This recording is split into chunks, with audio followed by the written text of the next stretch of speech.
Good. All right. Great. Have you ever thought about using your pub or bar to show live sporting events such as Premiership football or professional boxing? If so, you may already have the management practices and policies in place to deal with any issues that arise. No, I don't have an umbrella, no. Quiet night tonight, Kev. It's Tuesday, Mike. Always quiet on a Tuesday. Yeah, Mike. We're thinking of going to get something to eat before the match. You coming? Right, you are, yeah. What was that about a match? Oh, we're just going to go over to Carl's to watch the footy. He's got a 65-inch telly. Nice. Well, I mean, I could rustle someone up here if you want to eat first. Yeah? Right. Well, what have you got? What? Pork pies, crisps, and pickled eggs. Nah, I think we're just going to go and get a curry, right? Yeah. You coming, Mike? Definitely. Sorry, Kev. I'll see you tomorrow, probably.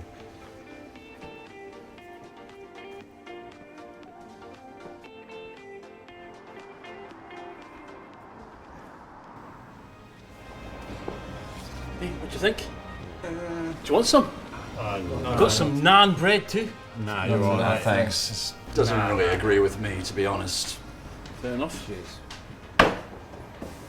I was thinking about signing up to one of them satellite sports channels, get some football on. Yeah? Yeah? Sounds good. Do you think you would come and watch that? Yeah, sure. Yeah, I thought it might boost trade, you know. But I don't want to get too crowded, you know, annoy the regulars. I didn't mean it, Sandra. Yeah, I could see how that could be an issue. And then the security to think about as well. I should speak to the police about that. Hey, Kev, I could hook you up with a cheap set-top box if you want one. Copyright law is a complicated area, requiring landlords to have different licenses for sport, TV programmes and films, as well as music. Accessing premium pay-per-view content without the right commercial subscription is illegal, and those who do so not only face a criminal prosecution but also risk being sued for copyright infringement. For further information on copyright law, visit the Intellectual Property Office website at www.ipo.gov.uk. No, thanks, Mike. I'm already speaking to a legitimate provider to hook me up. All right, probably for the best. Aye. Ah, just the person I want to speak to. Speak of the devil, eh?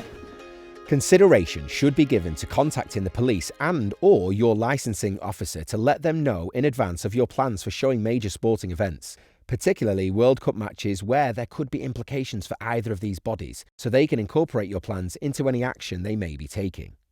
Check conditions on your premises licence to make sure that you are complying with all requirements. And if a temporary events notice is needed, it would be helpful to the police to submit your 10 as early as possible. If you are running promotions, check that they comply with the mandatory conditions regarding this area. Mandatory conditions placed on premises licences and club premises licences came into force in April 2010. These conditions contain provisions to ban irresponsible drink promotions. Irresponsible promotions can include the provision of free alcohol or for a discounted price in relation to a sporting event shown on the premises, where the sale, supply or provisions of alcohol depends on the outcome of a race, match or other event. So, like I say, Chris, I was thinking of boosting trade by getting some Premier League matches on the screen there. Can you see any problems with that? Well, I can understand why you want to do that, Kev. It's like a morgue in here tonight. It's Tuesday, Chris. It's always quiet on a Tuesday. Sorry, Kev, I wasn't implying anything. So, do I need to consider anything from a security point of view? Well, I suppose it all depends on how many new customers you think you're going to attract. If you think that admission and control might be an issue, I would definitely look into getting a door supervisor to help with the control of the amount of people. You might also consider the use of free tickets to control admission and prevent overcrowding, if this is likely to be an issue in your pub. Have you thought about whether your customers will be wearing team colours? No, I haven't. Why'd you ask? Well, people can get a bit tribal when it comes to their own teams. Now, I'm not saying you're going to have any trouble, but people will be drinking. I hope so. And that's the point, isn't it? Yeah, you're right.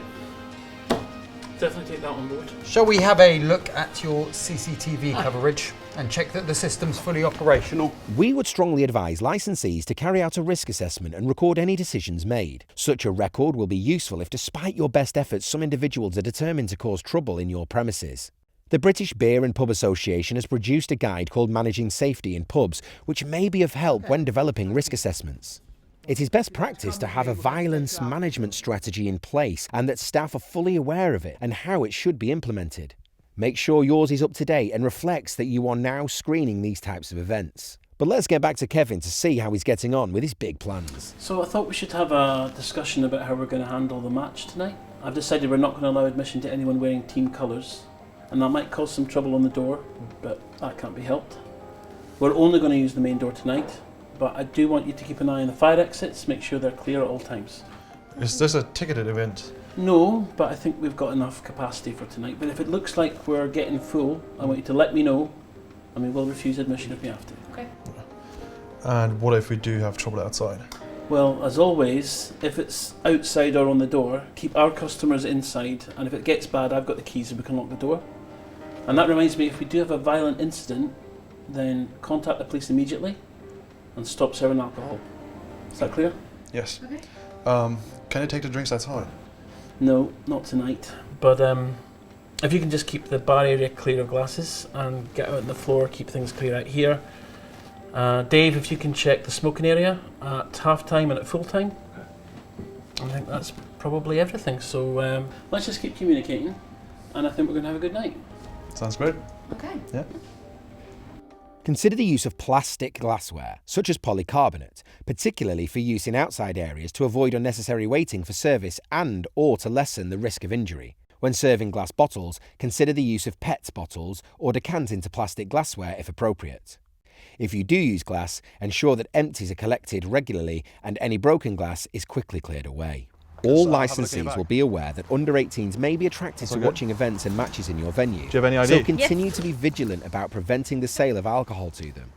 Make sure that there is no excessive consumption of alcohol. Remember, it is an offence to serve somebody who is drunk or to buy a drink for somebody who is already drunk. And lastly, a word about the threat of terrorism. Even if no specific threat has been identified, it's important that premises consider the risk from those intent on causing wide-scale harm and panic, and you should therefore remain vigilant for anything that might seem out of place or unusual. If you see something that doesn't feel right, the police will want to hear from you. They will decide if what you have seen or what you know is important. You should tell a police officer what you have seen. You can call the anti-terrorism hotline on 0800 789 321 or in an emergency always call 999.